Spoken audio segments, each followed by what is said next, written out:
La semaine dernière, la Fédération de l'UPA de la Chaudière-Appalaches tenait son assemblée générale annuelle. En avant-midi, il y a une douzaine de résolutions qui ont été prononcées, ou plutôt les participants et les participantes se sont prononcés sur une douzaine de résolutions. On va en parler aujourd'hui avec le président de la Fédération de l'UPA de Chaudière-Appalaches, M. James Allen. Bonjour. Bonjour. D'abord, félicitations, vous avez été réélu. Merci. Monsieur Allen, il y a du travail, là. Il y a beaucoup de pain sur la planche là, pour l'équipe de l'UPA de Chaudière-Appalaches. Oui, autant pour nous autres, les élus, que nos employés. Là. Oui, on a eu un été chaud.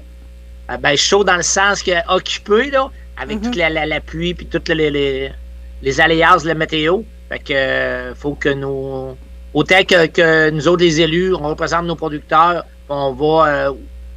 comme pour régler les problèmes, là, je pourrais dire. Et nos employés nous accompagnent très bien là-dedans là, pour réussir. Puis en plus de ça, il y a eu consultation. Là, le ministère de l'Agriculture consulte pour la loi sur la protection du territoire agricole. Fait que il y a plusieurs consultations cet automne.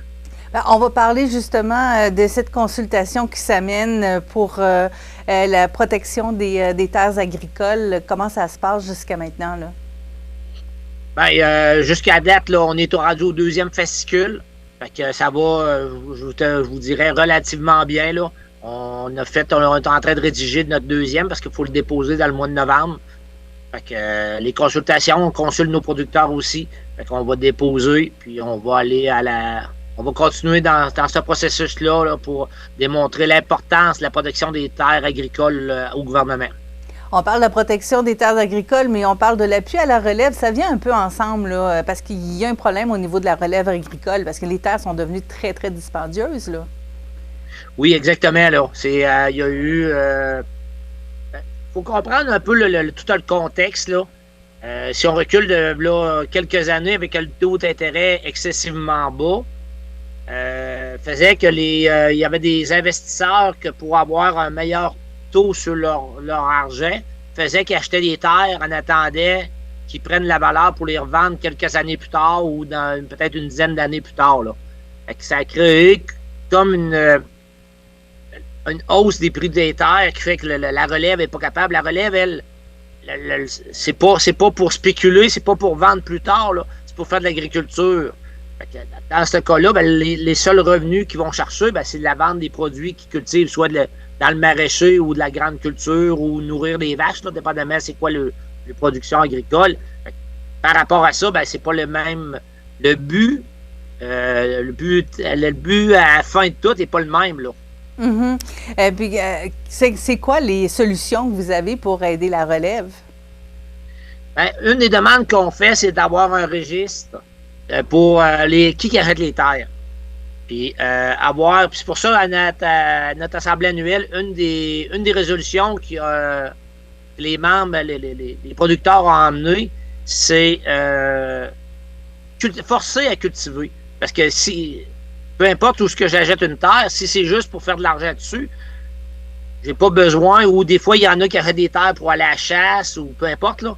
Mais là, c'est pas pour cultiver la terre. Fait que là, il se trouve à avoir, si ces terres-là, on les enlève, on vient de mettre question d'offre et de demande, on vient avoir moins de terres à disposition des producteurs. Fait que c'est une des raisons que si j'achète une terre, il faut absolument que je la cultive, là, soit que je récolte du foin ou que je fasse de la culture dessus. Là. C'est le but de la résolution était ça. On sait que cet été, vous en avez parlé, ça a été un été chaud, mais ça a été aussi un été surtout pluvieux côté météo. Ça a causé des problèmes sur nos jardins, nous, à la maison, mais pour les agriculteurs, les problèmes ont été à plus grande échelle. Donc, au niveau des cultures, il y a eu des problèmes, justement, là. Exact. Il y a beaucoup de pertes, là, dépendamment de la culture de quelle culture on parle. Fait que, mais tout ce que fraises, framboises, là, ça a été très mauvais. Il y a autant tous les fruits racines aussi, là. Fait que c'est pour ça qu'on demande qu'il y ait une modification de l'assurance récolte parce qu'il y a des producteurs qui sont assurés pour l'assurance récolte. La financière agricole offre ce programme-là. Puis, on voudrait qu'elle soit adaptée parce que pour les pertes, il faut qu'elles soient trop élevées pour qu'elle intervienne, l'assurance récolte. C'est pour ça qu'on demande des modifications dans ce sens-là. Aussitôt qu'il y a des pertes, que les producteurs soient mieux dédommagés. Dans le journal La Presse de ce matin, ça disait que plusieurs agriculteurs ont décidé de se tourner pour les prochaines années vers de la production de choses moins, justement, à risque, des grains, des maïs, des choses pour nourrir principalement le bétail plutôt que pour nourrir le consommateur. On parle de notre garde-manger. Est-ce que ça va avoir un impact aussi dans Chaudière-Appalaches, ce choix-là? Oui, un peu. Là, c'est sûr qu'on n'est pas dans on n'est pas de région avec beaucoup de production maraîchère comme on peut le voir à Montérégie. Mais oui, ça va avoir une influence. Là. Il y a certaines MRC de Chaudière-Appalaches qui sont plus dans le maraîcher que dans les grandes cultures ou les productions animalières. Là. Fait que par rapport à ça, ben oui, ça risque d'avoir une influence. Puis, tu sais, tout ce qui pousse dans le sol a été trempé toute l'année. Il faut comprendre que question de tous les champignons, la pourriture, ça l'a affecté ces cultures-là. Là. On parle aussi dans ce qui a été traité là, pendant votre AGA de l'usine d'abattage de Vallée-Jonction. Oui, bien, on sait qu'Alimel l'a annoncé le printemps passé, qu'ils veulent la fermer au mois de décembre 2023. Fait que les producteurs sont revenus à charge, puis il y a beaucoup de ceux qui font les producteurs qui font le marché de proximité qu'on appelle là, qui élèvent des petits troupeaux pour vendre directement aux consommateurs. Il y a un manque d'abattoirs dans la région de Chaudière-Appalaches. C'est pour ça que les producteurs ils ont arrivé avec une résolution pour être tout en service. Si Solio la ferme, on peut comprendre les décisions de Solio avec toute l'industrie du porc, comment que ça va, là. Mais on pourrait-tu garder cet abattoir-là pour faire plus que du porc, qu'on puisse avoir comme une genre de multi-espèces, qu'on puisse desservir les producteurs qui font du marché de proximité. Si on perd cette usine d'abattage-là, à quel endroit les gens vont devoir aller pour faire l'abattage de leurs animaux? Bien, présentement, c'est dans l'industrie porcine. Fait qu'ils vont plus vers Montérégie. Là, c'est là que les abattoirs dans le port, là, Olimel a des abattoirs. Il y a dans le coin de aussi, Trois-Rivières, là, la Mauricie. Il y a aussi qu'il y a un abattoir dans ce coin-là. Fait que les porcs qui sont produits en Chaudière-Appalaches sont redirigés. C'est sûr qu'on a dans le Kamouraska, il y en a une aussi. Là. Fait que c'est tout redirigé vers ces abattoirs-là, dépendamment là, de l'entente que les producteurs ont avec les abattoirs. Quand vous parlez de multi-espèces, c'est qu'il y a des bœufs aussi, la vache qui pourrait se rendre à cet abattoir-là? Exactement, c'est la demande des producteurs. Là.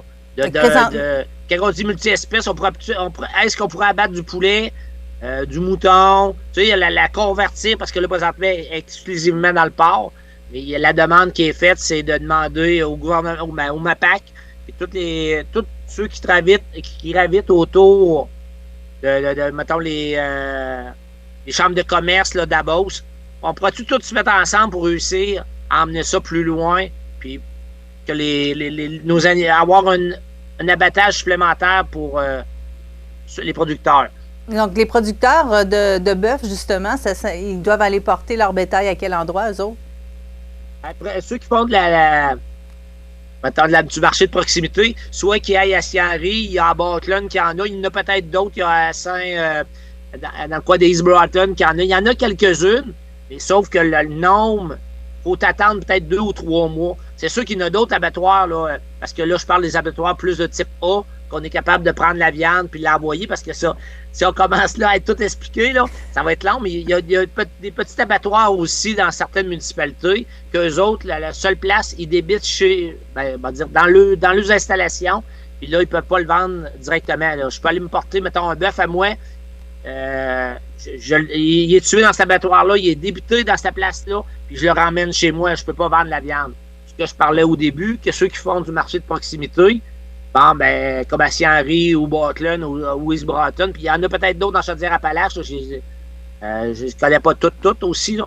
Mais ceux-là, ben, je peux le vendre, j'ai pas besoin de le garder seulement pour moi la viande, je peux la vendre à d'autres personnes, là. Évidemment, il y a plusieurs dossiers qui vont être traités dans les prochains mois parce que on travaille fort du côté de la Fédération de l'UPA de Chaudière-Appalaches. Je vous le disais, il y a vraiment beaucoup de dossiers qui touchent les agriculteurs et les agricultrices de la région. On va certainement se revoir, M. James Allen, pour en parler. Merci beaucoup d'avoir été avec nous ce matin. Ça fait plaisir. Merci. Bonne journée.